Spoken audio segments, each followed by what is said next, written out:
বাস সিটির এক প্রান্তে গাল ফুলিয়ে বসে আছে তে। কি রে তে, তুই এখানে? আমি তোকে খুঁজতে খুঁজতে হয়রান হয়ে গেলাম। আমাকে খুঁজতে হবে না, তুই তোর গার্লফ্রেন্ডের কাছে যা। গার্লফ্রেন্ড? গার্লফ্রেন্ড আবার কে? কেন? ওই জেনি, যে তোর আশেপাশে সবসময় চিপকে থাকে। ও, এ কথা। এজন্য তুই এখানে মুখ ফুলিয়ে বসে থাকবি? আমি কেন মুখ ফুলিয়ে বসে থাকবো? আমার ভালো লাগছে না, তাই আমি এখানে চলে আসলাম। তোকে কে বললো জেনি আমার গার্লফ্রেন্ড? একবারও বলছি আমি তোর সাথে প্রেম করি নাকি? তা করিস না, তবে ও যে সবসময় তোর আশেপাশে ঘেঁষে চিপকে থাকে, মানা তো করিস না। আচ্ছা এক মিনিট, তুই এত জেলাস কেন জেনিকে নিয়ে? তুই কি কোনোভাবে আমাকে ভালোবেসে ফেললি? হ্যাঁ, আমাকে কুত্তায় কামড়াইছে যে আমি তোকে ভালোবাসতে যাব। জেনির এইরূপ আচরণ আমার একদম ভালো লাগে না, বিরক্ত লাগে।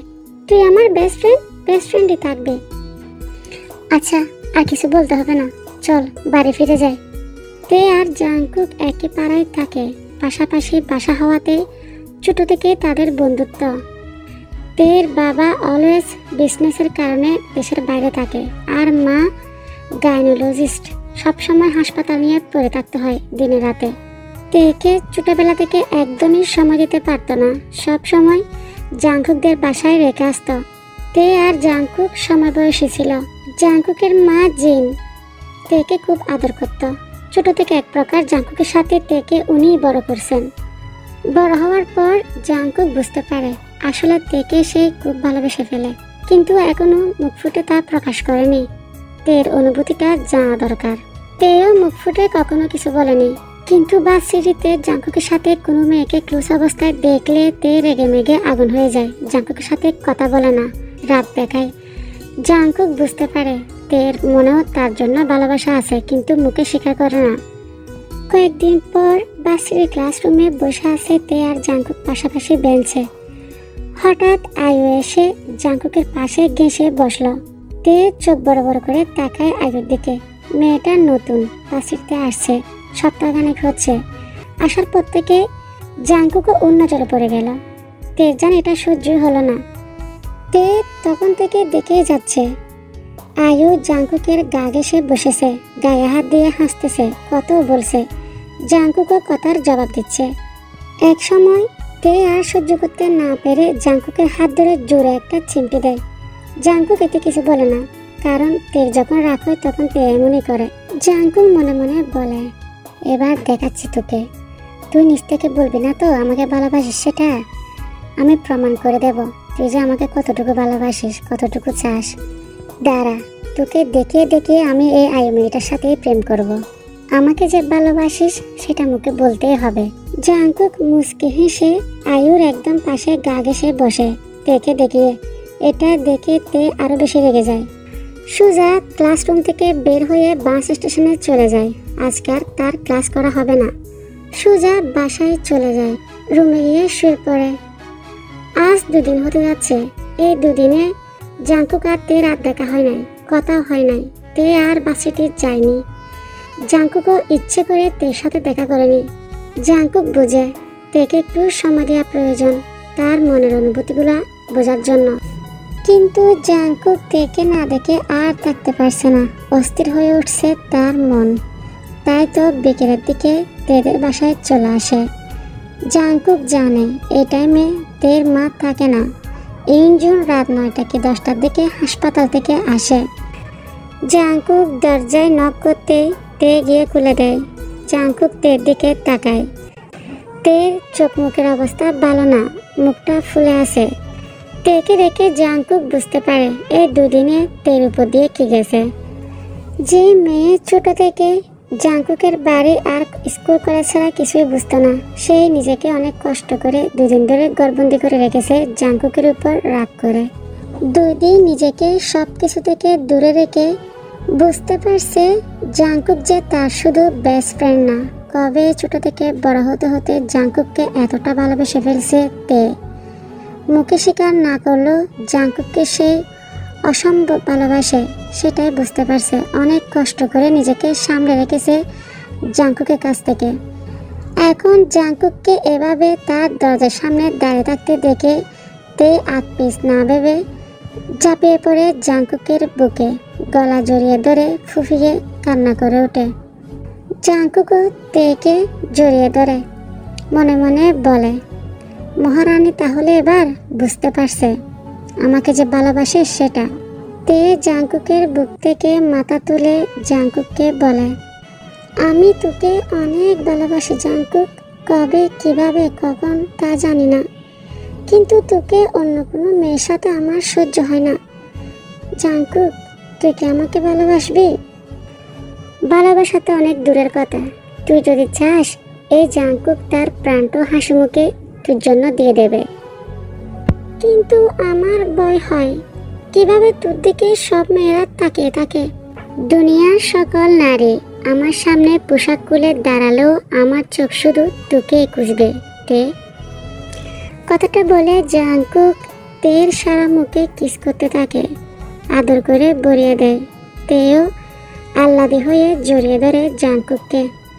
আই লাভ ইউ জাংকুক, তোকে ছাড়া আমি কখনোই বাঁচতে পারবো না। আমিও পাখি। আচ্ছা চল, আমার খিদে পেয়েছে, বাসায় যাব, তুই ফ্রেশ হয়ে নে, আমার সাথে আয়, বাসায় গিয়ে জিমিন বাবির হাতে নাস্তা করব, চল। জিন টিভিতে পাকিস্তানি নাটক দেখছে, শাশুড়ি বউয়ের কত মিল, আহা দেখলে পরানটা জড়িয়ে যায়। তে গিয়ে জিনের পাশে বসতেই জিন বলে, কি রে তে, এতদিন কই ছিলি, বাসায় আসিসনি কেন? না কাকিমা, এমনি। এমনি কি রে, আমি তো মনে করছি আরো অসুস্থ হয়ে পড়ছিস। ওই একটু ছিলাম, আর চিন্তা করিও না, এখন ভালো হয়ে গেছে, এখন আসছি না। আচ্ছা বস, জিমিনকে ডেকে দে, তোদেরকে একটু নাস্তা দিক।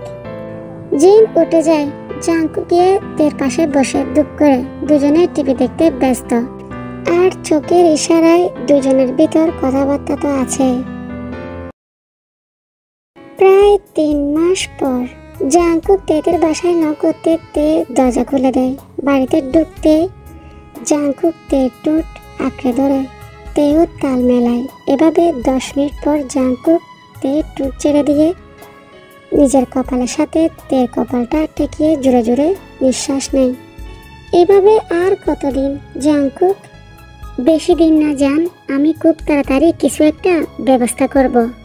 কথাগুলো বলে জাংকুক তেকে কুলে তুলে নেয়। তে রুমের দিকে যায়, গিয়ে বেডে তেকে শুয়ে দেয়। তারপর তে সারা শরীরে জাংকুক তার ভালোবাসার পরশ দিতে থাকে। জাংকুকের এমন স্পর্শে তে পাগল প্রায়। কিছুক্ষণ পর তারা ইন্টিমেট হয়ে যায়, তাদের একান্ত সময় পার করে। সাদা চাদরের নিচে একজোড়া নরনারী একে অপরকে জড়িয়ে ধরে আছে, একসঙ্গে মিশে গেছে। হৃদয় দুটো যেন এক সুরে ধ্বনিত, ভালোবাসার উষ্ণতায় মোড়া তাদের প্রতিটি স্পর্শ। তারা দুজন তাদের দুজনের ভালোবাসায় এতটাই মগ্ন যে কখন যে রাত নেমে গেছে সে খেয়ালই তাদের নাই। দুজন পুরোপুরি স্যাটিসফাইড হতে তে জাংকুকের বুকে নেতিয়ে পড়ে। এভাবে কিছুক্ষণ থাকার পর তে জাংকুকের দিকে তাকিয়ে বলে, জাংকুক, আমাদের সিক্রেট বিয়েটা কবে পাবলিক করবি? খুব তাড়াতাড়ি পাখি, আমিও তোর থেকে আর দূরে থাকতে পারছি না। তোকে যখন তখন কাছে পেতে মন চায়, কিন্তু তা তো আর হচ্ছে না। তে জাংকুকের টুটে হালকা চুমুকে ফ্রেশ হতে চলে যায়। জাংকুক তে যাওয়ার দিকে তাকিয়ে থাকে আর ভাবে, তেকে এভাবে গোপনে বিয়ে করাটা জাংকুকের ইচ্ছা ছিল না, কিন্তু হঠাৎ করে করতে হলো যখন শুনলো তের বাবা তের জন্য বিয়ে ঠিক করে ফেলছে। এমনিতে ছোটবেলা থেকে ডক্টর জামাই সাহেব বলে কানের ফোঁকা মেরে ফেলছে জাংকুকের ওই বজ্জাত শাশুড়ি। তাই জাংকুক আর রিস্ক নিতে চায়নি, সরাসরি তেকে গোপনে বিয়ে করে ফেলে। তে ওয়াশরুম থেকে বের হয়ে জাংকুকের দিকে তাকিয়ে মুচকে হেসে ড্রয়ার থেকে ফিল বের করে নেয়। জাংকুক তা দেখে দ্রুত তের হাত থেকে ফিল নিয়ে নেয়। জাংকুক, ওটা নিলি কেন? এটা এখন থেকে আর খাবি না। পাগল হয়ে গেছিস তুই? এটা না খেলে পরে কি হবে ভেবে দেখেছিস? সব বাবা আছে আমার, তোর বজ্জাত মা নাতি নাতনির খবর পেয়ে ডিজে বাজিয়ে কুমুর দূরে নাচবে, বুঝছিস? তুই আসলে পাগল হয়ে গেছিস। তুই যা খুশি বাপ, তবে আজকের পর থেকে এসব আর খাবি না। তাহলে সবাইকে বলে দে না আমরা যে বিয়ে করেছি। কিছু একটা ভাবতে হবে আগে, তারপর দেখি কি করা যায়। তে চুলগুলা সুন্দর করে মুছে নেয়, আঁচড়িয়ে নেয়। জাংকুক তার পোশাক পরে তেকে নিয়ে নিজের বাসায় চলে যায়। তে ড্রয়িং রুমে যেতে জিমিনের দিকে চোখ যায়। জিমিনের পাশে গিয়ে বসে আর জাংকুক রুমের দিকে চলে যায়। লম্বা একটা শাওয়ার নিতে হবে। সোফাতে তে বসে জিমিনের মাথায় তেল দিয়ে দিচ্ছে। জিমিন 6 মাসের প্রেগনেন্ট, জাংকুকের ভাইয়ের বউ। জাংকুক ফ্রেশ হয়ে সিঁড়ি দিয়ে নেমে জিমিনকে বলে, ভাবি মা কোথায়? মা মনে হয় রুমে গেছে। কোনো কিছু লাগবে ভাই? খিদে পেয়েছে তো, খাবার দাও না। আচ্ছা তুমি গিয়ে টেবিলে বসো, আমি আসতেছি। তে তুই আয়। তে জিমিনের মাথায় সুন্দর করে বেনি করে দেয়, হাত ধুয়ে নেয়। জিমিন একে একে খাবার এনে টেবিলে রাখে। তেও সাহায্য করে। বাহ, আজ তো দেখছি আমার পছন্দের কালাভুনা করেছো ভাবি। এখন খেয়ে আমাকে উদ্ধার করো। এতে তুই বসে পড়। জিমিন দুজনকে খাবার বেড়ে দেয়, পাশে বসে থাকে। দুজনে খাবার খেয়ে ড্রয়িং রুমে বসে টিভিতে মুভি দেখতে ব্যস্ত। এদিকে রাত 9টার দিকে ইনজুন বাসায় চলে আসে। তিনি জানেন এই সময় তে জাংকুকদের বাড়িতে আসে, কিন্তু তারপরও প্রতিদিনের মতো মেয়ের রুমে যায়। টেবিলে বই এলোমেলো থেকে সেগুলা গুছিয়ে রাখে। পেছনে ঘুরতে পায়ের কাছে কিছু একটা দেখতে পায়, সেটা হাতে নিয়ে দেখে ওষুধের পাতা। ইনজুন একজন গাইনোলজিস্ট ডক্টর, ভালো করে বুঝে যায় এটা কিসের ওষুধ। সাথে সাথে চোখ মুখ লাল হয়ে যায়। রাত 10টার দিকে তে চলে আসে বাড়িতে। সোফায় ইনজুন মাথা নিচু করে বসে আছে। তে মাকে দেখে দৌড়ে তার কাছে আসতে ইনজুন তেকে দেখে টাস করে একটা থাপ্পড় বসিয়ে দেয় তের গালে। থাপ্পড়টা এতটাই জোরে ছিল যে ছিটকে টি টেবিলের পাশে পড়ে যায় তে। মা চুপ, আর একবারও আমাকে মা বলে ডাকবি না। দুধ চরিত্রা মেয়ে, বাবা মায়ের আড়ালে এসব করে বেড়াও। কথাগুলো বলে ওষুধের পাতাটা তের মুখের উপর ছুঁড়ে মারে। মায়ের কথা শুনে তের চোখ থেকে টপ টপ পানি পড়তে থাকে। কবে থেকে এসব চলছে? ছেলেটা কে তে? ইনজুন গিয়ে তের হাত আবার শক্ত করে ধরে উঠিয়ে বলে, তোমার বাবা তোমার বিয়ে অনেক আগে ঠিক করে রেখেছে, আর এটা তুমি কি করলে? মান সম্মান তো কিছুই রাখলে না। তের গালে আবার থাপ্পড় মারেন। তে ফুফিয়ে কেঁদে ওঠে, কপাল থেকে রক্ত ঝরছে টেবিলের কোণা লেগে। তুমি স্বাধীনতা চেয়েছ, তাই দিয়েছি। যখন যা করেছ সবকিছু সাপোর্ট করছি। তোমার বাবা দিনের পর দিন ওই দূর দেশে পড়ে থাকেন, এত এত টাকা কামাচ্ছে। সব কার জন্য? তোমার জন্য। আমি দিনরাত পড়ে থাকি হাসপাতালে। কার জন্য করি এসব? এটা কোনো অবৈধ সম্পর্ক না মা। তের কথা শুনে ইনজুন তের হাত ছেড়ে দেয়। আমি কি কখনো তোমাদের কাছে অতিরিক্ত কিছু চেয়েছিলাম? চাইনি তো। মানুষ তো ডাল ভাত খেয়েও সুখে থাকে, আর আমরা বাবা না হয় পুরুষ মানুষের সংসারে তার ইনকাম করতে হবে, কিন্তু তুমি কি পারতে না আমাকে নিয়ে একটু সময় পার করতে? বাবা তো কখনো তোমাকে টাকার পেছনে ছুটতে বলেনি। উল্টো বাবা যা অর্জন করেছে তা আমাদের বহু বছর পায়ের ওপর পা তুলে বসে বসে খেতে পারবো। আমার জ্ঞান হওয়ার পর থেকে মনে পড়ে না তোমার হাতে কখনো ঠিক করে খেয়েছি। কবে তুমি আমার মাথায় একটু হাত বুলিয়ে গল্প গান শুনিয়ে ঘুম পাড়িয়েছ। অথচ আমি তোমার জায়গায় পেয়েছিলাম জিনমাকে। তিনি কখনো আমার আর জাংকুকের মধ্যে আলাদা চোখে দেখেনি, সব সময় আমার খেয়াল রাখতেন। ইনজুন এবার অবাক চোখে তের দিকে তাকায়। তে এবার নিজেকে শক্ত করে আবারও বলে ওঠে, তুমি কখনো আমার মনের কথা শুনতে চেয়েছিলে মা? আমার মন কি চাই? আমি যখন প্রথমবার স্কুলে যাই তখন খুব ইচ্ছে ছিল তোমার সাথে যাব, কিন্তু তুমি সেদিন হাসপাতালে চলে গেলে। জিনমা আমাকে আর জাংকুককে নিয়ে যায় একসাথে। বাসায় ফিরে কখনো তোমাকে আমি পেতাম না। সকালে ঘুম থেকে উঠে ইচ্ছে করতো সারাদিন তোমার সাথে থাকি, কিন্তু ঘুম থেকে উঠে দেখতাম তুমি নেই, টেবিলে নাস্তা পড়ে আছে। অথচ আমি তখনও নিজের হাত দিয়ে ঠিকমতো খেতেও পারতাম না। জিনমা আমাকে সব করে দিত। বাবা বছরের পর বছর বিদেশে পড়ে থাকে, কতবার বলেছিলাম কোম্পানিটা দেশেই খুলো, তাহলে দিন শেষে একবার তো বাবাকে দেখতে পারতাম। বলো, তোমরা আমার ভালো ভবিষ্যৎ দিতে গিয়ে আমার ছোটবেলার শৈশব সবকিছু হারিয়েছ, আর আমি হারিয়েছি আমার ইচ্ছেগুলো। কথাগুলো বলে তে আর এক মুহূর্ত বাসায় থাকে না, সোজা বাসা থেকে বের হয়ে যায়, হাঁটতে পারছে না। তখন যে থাপ্পড়ে চুড়ে পড়ে গিয়েছিল, পায়ে অনেক ব্যথা পেয়েছে। ইঞ্জুন দপ করে বসে পড়ে সোফায়, চোখে পানি। মেয়েটির মনে এত অভিযোগ তাদের প্রতি, এত এত কথা কিভাবে বলে দিল। সত্যি তো, মেয়েটার 5 বছর বয়সের পর কখনো মেয়েটাকে ঠিক মতো সময় দেওয়া হয়নি, কখনো মেয়েকে নিয়ে ঘুরতে যায়নি, আর কখনো জানতে চেয়েছিল কেমন আছে সে। আজ পর্যন্ত কোনো বছরে তার জন্মদিনে মা বাবাকে পাশে পায়নি। তে মনে মনে এত কষ্ট লুকিয়ে রেখেছিল। হঠাৎ ইঞ্জুনের মনে পড়ে তে তো বাসা থেকে বের হয়ে গেছে, বাইরে ম্যাক করেছে ভীষণ। না, মেয়েটা এ জ্বরের মধ্যে কোথায় যাবে ভাবতে ইঞ্জুন বাসার বাইরে এসে দেখে তে কোথাও নাই। ইঞ্জুনের বুকটা হঠাৎ ধক করে ওঠে। মেয়েটা অভিমান করে কোথায় গেল? ইঞ্জুন আশেপাশে সব জায়গায় খুঁজতে থাকে, শেষে না পেয়ে জাঙ্কুকের বাড়িতে চলে যায়। তখন সবাই ড্রয়িং রুমে বসে গল্প করছিল। হঠাৎ এত রাতে ইঞ্জুনকে দেখে এভাবে জিন এগিয়ে এসে বলে, ভাবি কি হয়েছে? আপনাকে এমন দেখাচ্ছে কেন? ভাবি এখানে তে এসেছে? না, সে তো অনেকক্ষণ আগেই চলে গেছিল। এবার ইঞ্জুন জিনকে জড়িয়ে ধরে কেঁদে দেয়, কাঁদতে কাঁদতে সবকিছু খুলে বলে। এদিকে জিমিন সব শুনে বাঁকা চোখে জাঙ্কুকের দিকে তাকায়, মনে মনে বলে, বাহ ভাই বাহ, একদম কটটা ভালো মতো খেলে, একদম ঠিক হয়েছে। আমাকেও এভাবে একদিন বাঁশ দিছিল। তের এমন কথা শুনে জাঙ্কুক আর এক মুহূর্ত থাকতে পারল না, হুট করে দরজা খুলে বেরিয়ে পড়ে। পেছন পেছন সুগাও যায়।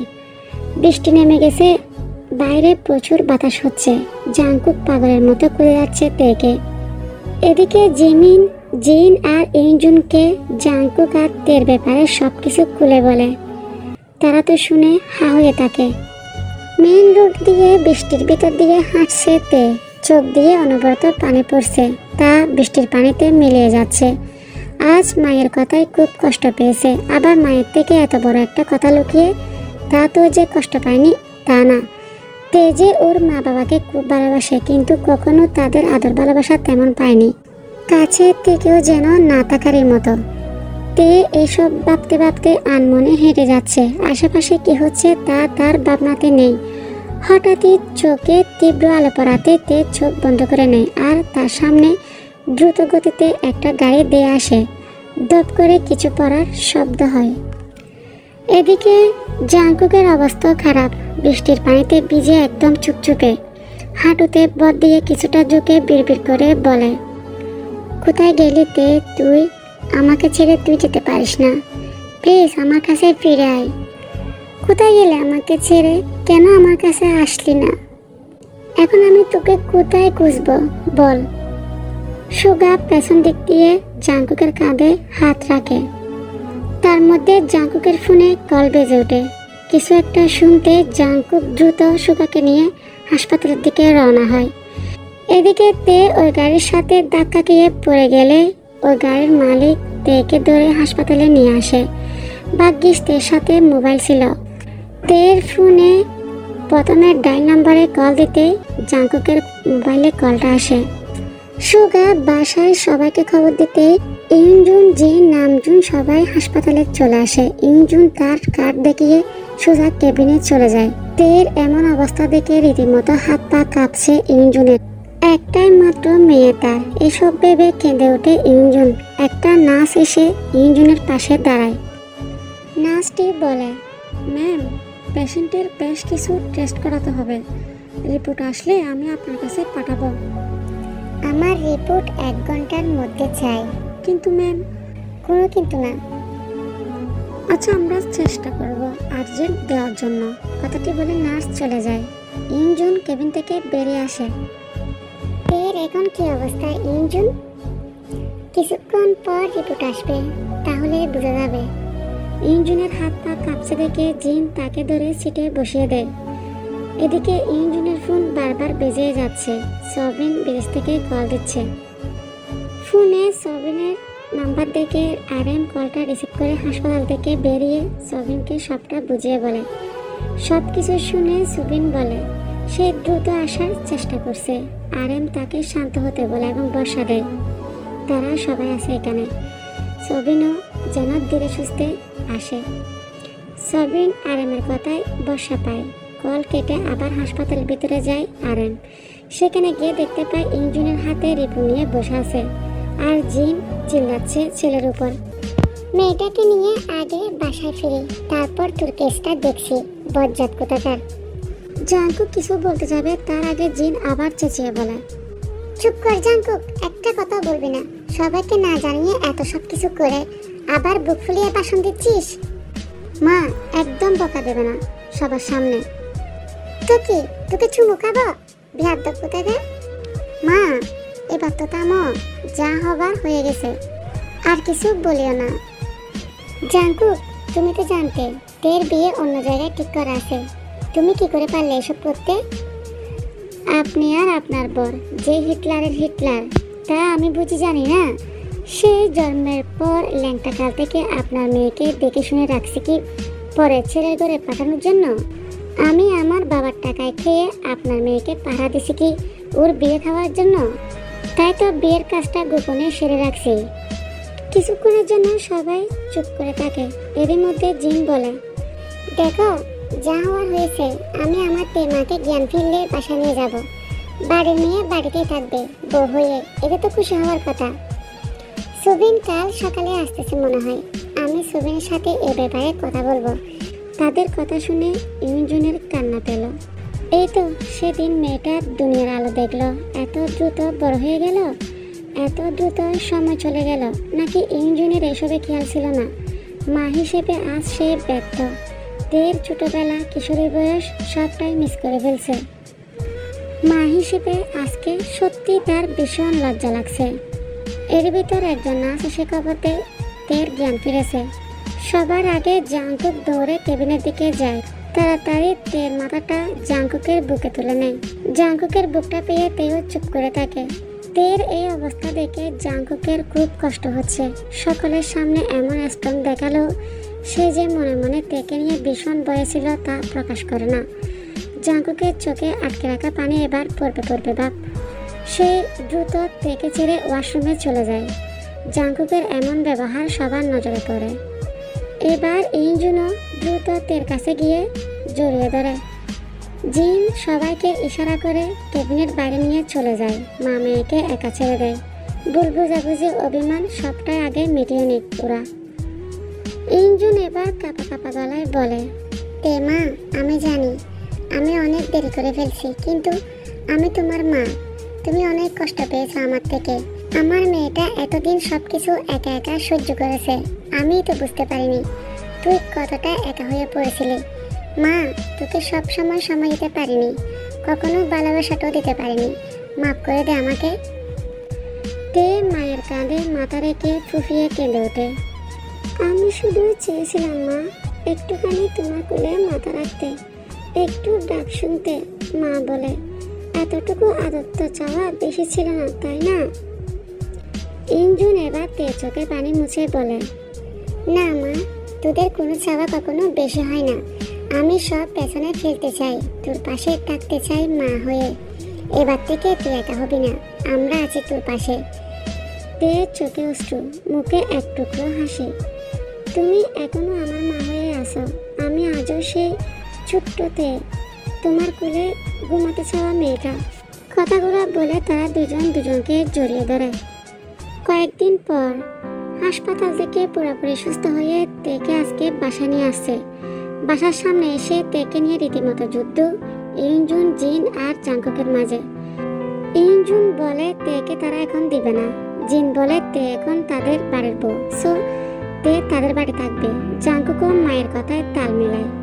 সবাইকে থামিয়ে দিয়ে সুগা বলে, যতদিন না অনুষ্ঠান হচ্ছে ততদিন তে আন্টির কাছে থাক। একেবারে দুমদাম করে বিয়ে পড়িয়ে তেকে ওঠানো হবে আমাদের বাসায়। সবাই কথাটা মেনে নেয়। সবিন আসলে বিয়ের ডেট ফিক্স করে তারা বিয়েটা সেরে ফেলতে চায় অনুষ্ঠান করে। যে যার যার মতো বাসায় ফিরে যায়। জাঙ্কুকের মনটা খারাপ হয়ে যায় মুহূর্তে। আনুষ্ঠানিকভাবে আজকে তেদের বিয়েটা শেষ হলে সব নিয়ম মেনে তেকে ঘরে উঠানো হলো। জিমিন তেকে জাঙ্কুকের বাসর ঘরে রেখে আসে। কিছুক্ষণ পর রুমের ভিতর জাঙ্কুক প্রবেশ করে। এসে তের ঘুমটাটা তুলে তে টুটে টুট ছুঁয়ে দেয়। এটা তাদের বাসর রাতের প্রথম কিস। তে চোখ বন্ধ করে কাঁপা কাঁপা গলায় বলে, জাঙ্কুক, এতদিনের স্বপ্নটা আজ সত্যি হলো। জাঙ্কুক হালকা হাসে, কপাল আর একটা চুমু দিয়ে বলে, এতদিন বিয়েটা সিক্রেট থাকলেও আজকে থেকে সবকিছু প্রকাশ হয়ে গেছে। এখন সামাজিকভাবে প্রকাশ্যে তুই আমার স্ত্রী। শুধু নামেই না, মনের সবটুকু দিয়ে আমি তোকে ভালোবাসবো, আগলে রাখবো। তে লজ্জায় মুখ ঘুরিয়ে নেয়। জাঙ্কুক তার হাতটা ধরল। তের আঙ্গুলে আঙ্গুল গুজে নিয়ে বলে, ভয় পাচ্ছিস? তে দুদিকে মাথা নাড়ায়। তুই থাকলে আমি কিছুতেই ভয় পাবো না। তে একটা কথা বলি। বল। প্লিজ এখন থেকে তুই আমাকে তুমি করে বলবি। আফটার অল আমি তোর হাজবেন্ড না, একটু সম্মান দিয়ে কথা বল। তে হাসে, অনেক দিনের অভ্যাস তো, আস্তে আস্তে ঠিক হয়ে যাবে। তের কথা শুনে জাঙ্কুক খুশি হয়ে যায়। তের কপালে, চোখ, গাল, গলায় একটার পর একটা আলতো করে চুমু দিতে থাকে। আমার কাছে তুই ফুলের মতো তে। আমি তোকে ছুব যত্নে, যতটা ভালোবাসা দিয়ে, যতটা সম্মান দিয়ে একজন স্বামী তার স্ত্রীর কাছে থাকে, ঠিক ততটা। জাঙ্কুক ধীরে ধীরে তেকে জড়িয়ে নেয়। তারা একে অপরের বাহু ধরে ডুবে যায়। জাঙ্কুকের স্পর্শগুলা গভীর থেকেও গভীর হচ্ছে। কিছুক্ষণ পর জাঙ্কুক তের মাঝে পুরোপুরি ডুবে যায়। তো আর কি, আর এক্সপ্লেন করতে পারবো না, যা বুঝার বুঝে নাও। Turn it, leave it, stop, format it, touch it, bring it, pay it, watch it, turn it, leave it, stop, format it, touch it, bring it, pay it, watch it, turn it, leave it, stop, format it, touch it, bring it, pay it, watch it, turn it, leave it, stop, format it. The king of the sound, bust a bus back, just put a lock on the town. I know bitches be coming from miles around, see they be coming, cause they know how to gouge. Turn it up, make it know who holding the throne, so give me the credit. Turn it, leave it, stop, format it, touch it.